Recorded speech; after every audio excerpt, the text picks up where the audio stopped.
What did you learn from the 85 Masters that you figure in your head you should have won, because even though you started with an 80 in the first round, Thanks for bringing up this. not a problem, Yeah. and 65 in the second, and a 4-shot lead with 9 holes to play and didn't win, what did you learn from not winning that you were able to apply later when you got into a similar situation?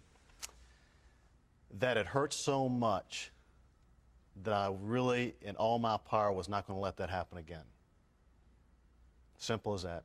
Yeah, you miss hit shots, you miss putts. I made some mistakes, and it was a tough time after that. The best thing I could ever do was immediately get back in contention and hopefully win. And it took a while, but I won a big tournament against Norman and Nicholas head-to-head at Canada later that year in August, and I won. And as we see, the 4-wood shot, it was, people have second-guessed the decision, and I guess maybe hindsight there, you know, maybe could have laid up. But, you know, I got back in contention at Canada and won, and it kind of erased some of the hurt and some of the memories. But it's always there. It's one of those that got away that shouldn't have. Do you feel like the mistakes you made were intellectual mistakes or physical mistakes coming down the stretch? Both.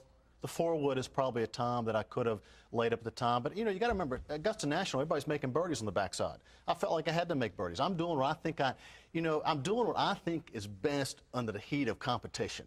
You know, I'm making the best decisions. I'm not out there trying to lose this damn thing, okay? I mean, it was the first time I got one arm in the green jacket and I can't get the other one in. And it's just everything about it. I mean, everything about Augusta National. We all grew up, you know, dreaming about there and the Open and things like that. But, you know, I bogeyed 13 and then went on and played pretty solid. I hit a good shot into 15. It didn't carry far enough. But, you know, that happens. But it was a tough pill.